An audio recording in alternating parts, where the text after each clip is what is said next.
Las relaciones sexuales no comienzan con el coito, sino comienzan con los ángeles.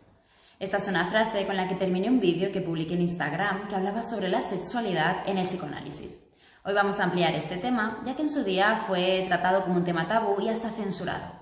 Vamos a charlar con José García Peñalver, un psicólogo clínico y psicoanalista que publicó el libro Hay otra manera de vivir, donde dentro del mismo hay un capítulo que se titula Los ángeles también tienen sexo, de ahí el vídeo que publiqué. Antes de nada voy a presentarme, yo soy Sara Blanca Blanco, psicóloga sanitaria con orientación psicoanalítica y me gustaría que nos aclarara ciertos aspectos referentes al tema de la sexualidad. Hola José, ¿no es un poco atrevido hablar sobre que los angelitos también tienen sexo cuando te refieres a los niños? Uy, qué lindo, un chupetito. Qué recuerdos. Gracias, Sara, por tus amables palabras y esta presentación. Bueno, vamos a ver. Atrevido dices. Puede ser. Puede ser. En cualquier caso, vamos a acercarnos al contexto histórico para tratar de situar y también valorar este adjetivo calificativo, que como cualquier palabra tiene diferentes acepciones. Vamos a tratar de darle un matiz no peyorativo. Estamos en 1905. Sigmund Freud acababa de publicar un texto, digamos, escandaloso para la época. 3 ensayos para una teoría sexual. Ya había habido otro texto provocador, rompedor, hablamos de rupturas epistemológicas con respecto al saber médico, a la tradición científica, en relación a la salud, en concreto a la salud mental, que fue la interpretación de los sueños, que entre otras cosas le sirvió de argumento para introducir el concepto de inconsciente y crear una nueva psicología. La denominé una metapsicología, es decir, una psicología donde apareciera el concepto de inconsciente, en tanto en cuanto ya nunca jamás serían sinónimos conciencia y psiquismo. Bueno, algo parecido a ese agravio, a esa afrenta, es lo que va a ocurrir, pero en el terreno, digamos, de lo social, con esta publicación. En el segundo de los 3 ensayos de este libro que acabo de mencionar, precisamente dedicado a la sexualidad infantil, pues Sigmund Freud se extraña de que en los manuales de la época, en los manuales médicos, pediátricos, no hubiera ningún capítulo, prácticamente en ninguna de las obras publicadas, acerca de la sexualidad infantil. Es como si los hubieran arrancado de esos volúmenes. Y como sabemos, cuando Freud planteaba estas cosas, es que estaba muy bien documentado. El doctor Sigmund Freud era una, entre comillas, auténtica ratita de biblioteca, una persona muy culta, un erudito donde los haya, y además un magnífico divulgador y comunicador. Era un excelente pedagogo a la hora de explicar cosas. Y habitualmente, cuando introducía determinados conceptos, pues ya que he hecho referencia antes a la interpretación de los sueños, por ejemplo, cuando nos habla de los sueños, pues suele hacer referencia a todo lo bueno que había publicado, ¿no? A lo culto, a lo científico, ¿no? A lo erudito, en relación a esas temáticas. Así lo hace con respecto a los sueños, ¿no? Que nos habla de que habían significado a través de la historia, incluso resume, condensa en diferentes modelos de interpretación de los sueños, lo que serían las distintas fórmulas de aproximación, ¿no? Al desciframiento de los sueños, etcétera, etcétera. ¿Por qué digo esto? Pues porque cuando Freud dice que se echa las manos a la cabeza como diciendo, ¿cómo puede ser que no exista ni siquiera en el mundo de la pediatría alguna referencia? Alguna sí que había, creo que era de un pediatra de Centro de Europa, pero vamos, eran excepciones a la regla. Entonces se da cuenta que hay, una vez más, pues está ese tabú, esa doble moral, estábamos en esa época victoriana, ¿no? En la época victoriana, como sabemos, se decía, se pensaba una cosa, se predicaba de alguna manera y por debajo de la mesa se hacían otras, ¿no? Era una sociedad hipócrita, no menos que la de ahora, pero bueno, ahora hay otra manera, digamos, en teoría más liberal de pensarlo. Bien, entonces sí, puede ser que haya un atrevimiento, ¿no? A la hora de desvelar cosas que estaban tapadas. Nosotros sabemos que aquello que callamos nos hace mal. José, ¿a qué te refieres cuando hablas de que el concepto de sexualidad se amplía en el psicoanálisis? Podemos decir que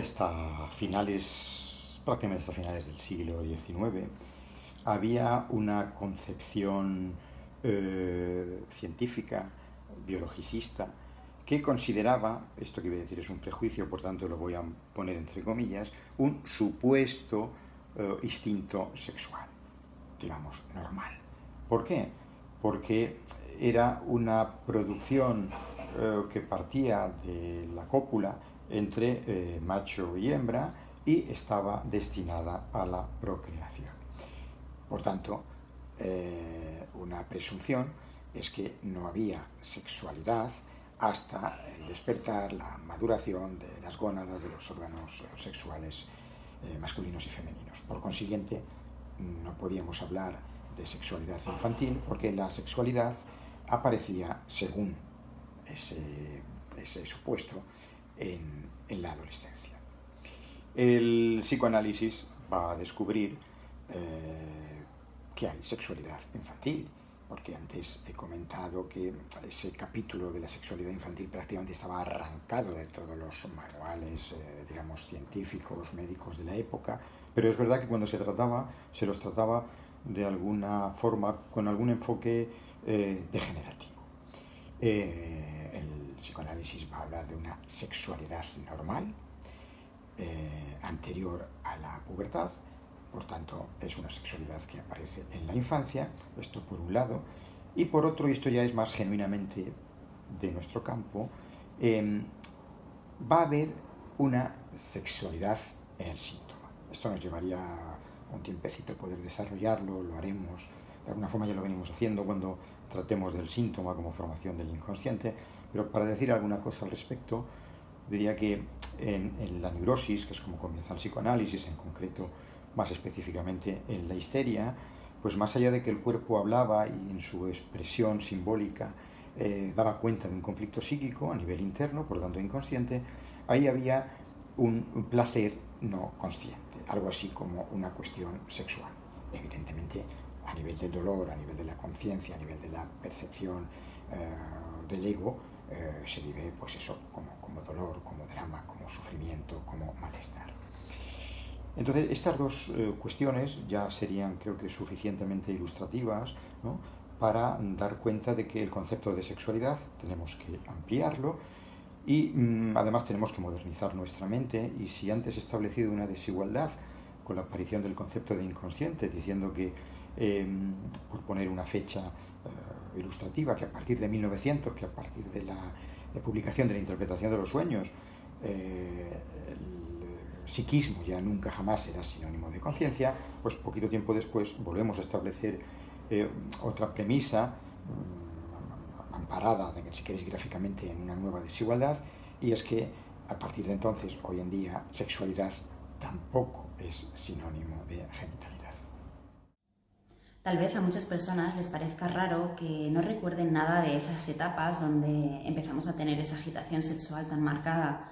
¿A qué se debe esa falta de recuerdos? Seguramente la mayoría conoce, aunque sea de oídas, una serie de etapas que son propias del desarrollo sexual, también denominado libidinal o psicosexual. Etapa oral, etapa anal, una etapa considerada teórica que Sigmund Freud añade tiempo después de la publicación de los 3 ensayos por una teoría sexual, que es la etapa fálica, y, digamos, finalmente la etapa genital, que es cuando hay una elección de objeto, aparece, por tanto, en la pubertad, y es cuando elegimos una pareja, o podemos elegir una pareja sexual. Bien, a una edad que podemos situar, ¿no?, por fijar una fecha, entre los 8 años de edad, insisto, aproximadamente, va a ocurrir un suceso muy significativo, muy interesante, que lleva por nombre amnesia infantil. Es un periodo de latencia donde, digamos, en las etapas previas, primero la etapa oral, ¿no?, el tema del chupeteo, etc. Ya hablaremos de estas etapas también más adelante. Seguramente lo harás muy bien tú, Sara, en algún momento que generemos otro vídeo. Después de la etapa anal, que es la que continúa la etapa oral, pues viene un periodo que es este periodo, digamos, de tranquilidad, de sosiego, de esa pasión libidinal, ¿no?, esa vorágine pulsional que siente el nene, la nena, y viene ese remanso de paz, previo, ¿no?, esa antesala a lo que va a ser el despertar propiamente dicho, genital, sexual, en el sentido de madurez biológica, que ahí sí corresponde a la pubertad, a la etapa genital. Como que ahí el niño y la niña, que ya son adolescentes, seres humanos sexualmente maduros, o a punto de serlos, es como que descubren, como si hubiera conscientemente ese primer despertar sexual, cuando ya he dicho que hay sexualidad en la infancia en mi intervención anterior. Bien, vamos a quedarnos con los términos de este concepto, amnesia infantil. Claro, uno podría pensar, hablando de amnesia, que tiene que ver con algún déficit neurológico, con alguna disfunción anémica cerebral. No es así. La amnesia infantil va a ser un periodo donde esos recuerdos, esas sensaciones quedan relegadas al olvido. De hecho, Sigmund Freud aquí vuelve a hacer una de esas apuestas, digamos, fuertes, una afrenta a lo político-ideológicamente, científicamente correcto del momento. Y lo podemos resumir en una frase que a mí me parece potente y preciosa, y es que el olvido es una forma de memoria. De hecho, que no nos acordemos de según qué cosas no significa que no tengan vida psíquica. Es más, eso produce efectos. Produce efectos como podremos ver en otro vídeo que también haremos seguramente, ¿verdad, Sara?, que tendrá que ver con el infantilismo de la vida adulta, de la vida sexual adulta, es decir, las consecuencias de todo este pasaje en la sexualidad supuestamente adulta.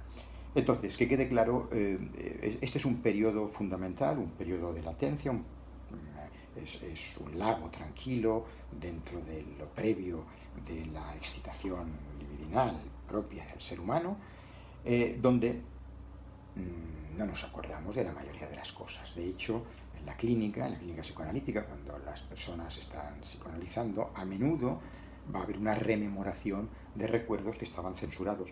Piensen ustedes por sí mismos. Si somos capaces de recordar algo, es que ese algo estaba ahí. Ese estar ahí lo que produce es efecto, porque tiene vida psíquica, ¿no? Por eso ese axioma que os he dicho de que el olvido es una forma de memoria. Y sí, efectivamente, en los análisis uno amplía esa percepción, emergen esos recuerdos y, bueno, puede componer ese puzzle de su historia infantil, de su biografía, de una manera que antes estaba reprimida, ¿no? Es decir, no era propiamente dicho inconsciente, sino había una especie de subconsciencia, ¿no?, que sería una etapa intermedia. Entonces, por esa cuestión de que en general los adultos no tienen, a menos que hayan sido analizados en general o fundamentalmente, recuerdos, registros, digamos, empíricos de esa situación, pues lo más fácil, como todo, es negar, ¿no? Uno no ve más allá de lo que no percibe, lo que no acepta su yo, ni tampoco ve más allá de la moral. Y aquí hay mucha cuestión moral e ideológica. Pero hablando de cuestiones empíricas, en este encuadre clínico, que es el dispositivo psicoanalítico, ahí uno suele recordar y suele rememorar. Suele tener una visión más amplia de lo que es su propia historia. Creo haber respondido de esta manera, al menos algo claramente, a esa cuestión también importante e interesante que me hacías. Gracias, José, por aclarar estas preguntas. En el próximo encuentro hablaremos sobre la influencia que tiene la sexualidad infantil en la vida adulta. Os invito a que suscribáis en este canal y que nos sigáis por Instagram. Muchísimas gracias.